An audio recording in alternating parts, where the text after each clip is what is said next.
Oh, you know how to get the best out of people, don't you? Yeah, I'm all right, thank you. I'm all right. In the middle of a tour, I work a bit in Dubai and I do all my planning and the other bits and pieces apart from the stand-up stuff in Dubai. So it's nice to come back to England and see some rain.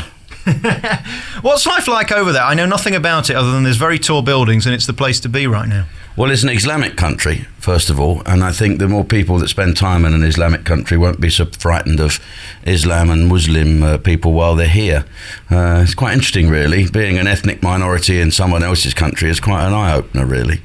And I think that all of us could learn a lesson from the UAE people, the Arabs, if you like, because there's only 10% of them or 15% of them in their own country. And everyone gets on really well. It's quite refreshing, even when I'm there, stirring up all these jokes. I'll tell you what's interesting for me. I first interviewed you about 10 years ago when what you said on stage was outrageous and controversial, and it was racist and offensive. Now it's a legitimate debate and politicians are talking about it. It's interesting how time moves on, isn't it? I never really thought it as racist and offensive 10 years ago. I know you described it as that, and if that's the way it come over, then I apologise for anyone I upset. But I've always tried to stick to, and all comedians worth their salt would not try and alienate their audience and the public. Everyone wants to be liked. So why would you alienate, 2/3 of Britain that don't think along like a racist bigot? I just think that bigotry in any forms is funny. I think the real left-wing bigots are as funny as the right-wing bigots. And there's a place where they meet in the middle called common sense. And I talk about a lot of that now on the DVD. I actually take on politically correctness and say, well, look, let's take a look at this really ridiculous phenomena. Who benefits for it? Who loses? Normally me loses because I say the wrong thing and get called the Antichrist and the racist and the sexist and the everythingist in the world. So I'm going to have a look at politically correctness because we've had enough of it now. I think we're all Brits. We're not black Brits or white Brits. You see, I don't think you are a racist, and I've never thought that, and I've never said you are, and I've always supported you and promoted your DVDs and stuff, because I think there's always been a legitimate debate, but we've never before now been able to have it. Yeah, no one took it on. I spoke to Jonathan Ross. Oh, God, I won't speak to him again, actually. But well, you don't speak to him, do you? You listen to him. And he accused me of being a racist, well, a wastist, actually, to be poked fun at. You couldn't wish a speech impediment on a nicer bloke, could you? I spoke to Jonathan Ross about this whole issue, and he said, you mustn't go there at all. And I said, well, most of my jokes are laughing at racists. They're ridiculing racists as opposed to, they're not laughing or condoning racism, but they won't get it. They're just as bigoted as they accuse me of being. And there's only 2 jokes on the DVD. That's it, 2. But the most is just comment. The rest is just me commenting, normally about how I put my foot in it. Are all comedians rebels? Do you actually like it when people start having a go at you? Because it gives you something to fight back at and put something more in your show. Well, some are. Alexi Sale would probably be a bit like that. And Ben Elton causes... so I'm probably working more like Ben Elton now than I ever did. And I think that's a good thing in a way, because there is a point to me now. There wasn't before. I just go on and do jokes about anybody. But there is a point to what I'm saying now, whether you like it or not. I think my act is now changed more to what your lefty comics, as I would call them, like Alexi Sale and everybody, would prefer to see. Although, I don't know about that. Who's that fat woman, ugly, what's her name? Jo Brand. That's it, yeah. Jo. She hates me. I tell you who else hates me, Alexi Sale. And I met him after he did all this stuff about how awful I was, and I went up to him. He was sitting in the Ivy, of course, like a good socialist. And I went up and said, hello. And he went, oh, yeah, okay, that's good of you to come over. Hello. And that was it. My audience were of all different ages, and they've grown up with me, where Alexi's audience were intelligent. You don't need to be that bright, really, to listen to me. You just need to relax and have a good old laugh and let me take you on a trip. But Alexi's audience, they grow older and their values change. I mean, Alexi always stuck to the one value. And he had much more of a point to what he was saying than I have, really. Mine's a bit tongue-in-cheek, although I have to say it's not as much as it used to be. You stop touring when you stop getting audiences. That's as simple as that. It's not because you don't want to, because touring's great fun. Some people are fashionable and some aren't they? McFly, they're not going to be around as long as the Beatles, are they? Me, I'll stick around as long as people come to see me. And I always try and take them on a journey they're not quite comfortable with in the audience. I say, okay, come with me and I'm going to tell you some things now that you don't really want to hear.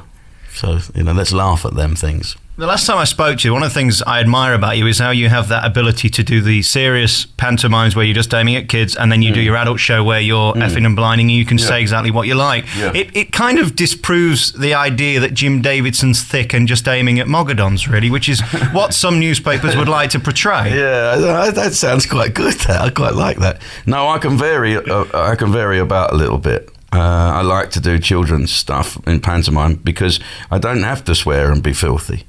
If I was to change my job now, I'd like to be, I don't know, maybe in government, a liaison officer in charge of, immigration issues or something like that, and or to work within the Sikh community or the Muslim community, which I love and adore. I love all that stuff. I find it fascinating, but people wouldn't think that, you see. Apart from the Sikhs and the Muslims, who'd think, oh yeah, Jimbo's all right. Do you think immigration is the biggest thing at the moment in the UK that people are worried about? Because it seems to me it gets more headlines, it gets more news time than anything else that we're talking about at the moment. It's all based around fear, isn't it? Ladies that wear the veil.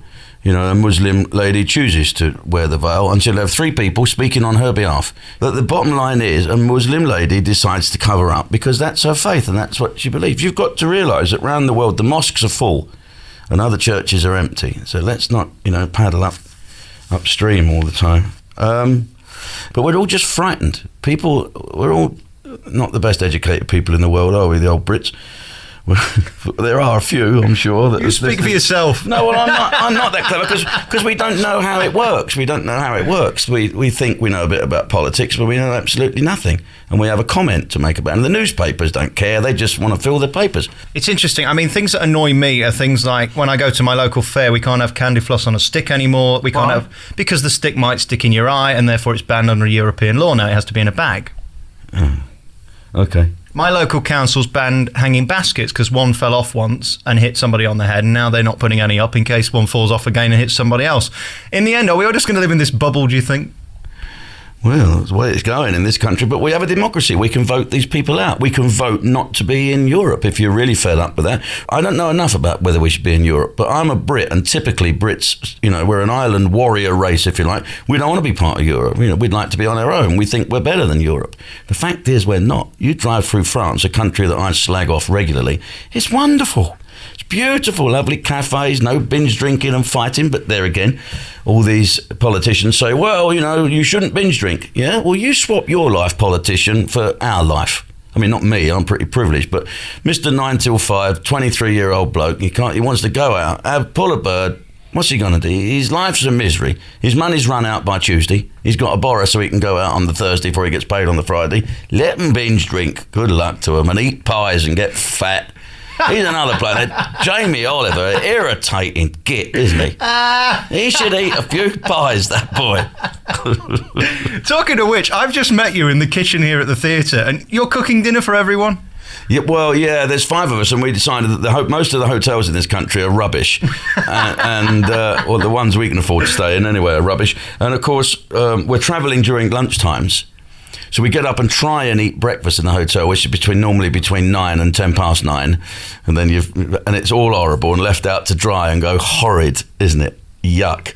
And so then there's either motorway services, and you can't eat before the show because you need an empty tongue to really go and get it. And then afterwards, all the restaurants are shut apart from the dear old Indians and the Chinese, and so you get fat. So what we decided to do is try and get up and eat breakfast, journey to the next gig, do the sound check, and then have food and bring in the caterers. And they said, but hang on, Jimmy, you cook? So Steve sets up the kitchen and I cook for him. We're having toad in the old today with Cumberland sausages, baked beans and potatoes. Although Flo, the security bloke, has cut the potatoes up too small, right? So we're going to have to mash them. You're really Millennium Man, aren't you? I mean, you're moving forward, and I mean, this is fantastic. You're cooking for people. Yeah. This is a new Jim Davidson, isn't it, really? It's an old Jim Davidson, mate. I'd have had caterers before, wasted all my money. You don't get that now when bankruptcy is looming over your head. Well, it's loomed and gone. Are you all right, by the way, with that? I mean, I saw you on this morning the other week talking about it. You seem very open, and that's what I love about you as well. Nothing phases you, does it? Well, I owed the taxman a lot of money after I got divorced from Tracy, and the truth of it is I had a £600,000 tax bill, and I had £600,000 to pay that tax bill. Tracy said, I found a house around the corner. If you buy me that one, I won't make you sell your house. Right, so Mr. Taxman's bill got diverted. Of course, then another tax bill turned up, which made it 1.2 million, then I had to pay tax on all the money that I gave Mrs. Davidson, the ex. When you do these settlements, it ain't tax-free, you know. You've got to pay your tax on it. So that was that. It was about 2-point-something million, and I paid most of it off, got it down to £800,000, and I said, look, I can't pay you this anymore. You know, since I left the BBC, speech marks, brackets, of course I did, I don't get the money that I used to. And they said, well, we think you're fiddling. We think you own all this stuff in Dubai and this and that and whatever. We want all that money now, which was 800 grand, or we're going to make you bankrupt. So they did. I had no choice, really. So now I'm not allowed to sell my house either. Having all that, and I've paid £15 million tax since I started. I mean, that's not fair, is it? No, the rules are the rules, so it's pretty fair. You see, credit card people will encourage you. You've only got to watch, and in the adverts in between, are you skint? Are you fed up? Would you want all your manageable bills in one? Oh, it just gets you more in it. Suddenly we're a gadget society, and there's always, I want it now. Everyone's got a DVD player. Everyone's got satellite. Most people have got 2 cars in their household, and you go in debt to get them, and suddenly you can't pay it back. I haven't had a credit card since before the bankruptcy thing. And I think it's great. When you go in a hotel and they say, can I take a swipe of your credit card? No. Why? I haven't got one. Come on, sir, you have. No, I haven't. Well, you won't be able to order any drinks. Well, okay. What do you have to do then? Leave a kidney at reception or something? Something like that, yeah. Yeah, because the promoter pays for my hotel thing, and the bill has to get sent off, but I have to give them a swipe of my credit card or I can't put anything to my bill. That's one of the things I miss when I'm away. I miss Rick Stein's programme. And Rick Stein makes me miss England. The way he looks at England is the way I look at it, really. We can't all look at it like that. That's my choice, to be Rick Stein's mate and just hang around with him. I think that'd be fabulous. But of course, England isn't like that. England is a dangerous place, I think, now. Dangerous. You'll never come back? Never say never again. I might have to come back. You never know. Anything can happen. It's my home, but it's dangerous. I'd like to see David Cameron as Prime Minister. I'd love to see William Hague as Home Secretary or Foreign Secretary. I can't wait for a Conservative government to take over. I quite like the Prime Minister. I think you're doing well under pressure. I don't believe our troops should be in Iraq. I think they're going to struggle in Afghanistan unless they get the tools to do the job. And I don't like being the puppet of American policy. Regardless of whether you feel they should be there or not be there, you'll always go and support them. Doesn't matter. I'll go and support them. I never have a political issue. Never. And the troops don't like it if you go on and start to slag the Prime Minister off. Prime Minister's their chief, you know. Listen, good luck with everything. Good luck with the DVD, which is in your stores now, and you got Panto, and you're touring again next year as well. Yes. And you're enjoying it. I mean, you seem happier than ever. Everybody around you tells me that you're funnier than ever, you're happier than ever. You seem to be comfortable in your own skin. Yeah, I'm pretty comfortable. I had a big worry with all that financial stuff. I've decided not to worry now. Life is far too short. And the act I'm doing really has a point to it now. I'm talking about politically correctness, which we've all had enough of. So there you go. Yeah, I think it's the best DVD I've ever done. Jim Davidson, it's always nice to talk to you, and good luck with the show tonight, and thanks very much for talking to us. Right, I better go and get me beans on.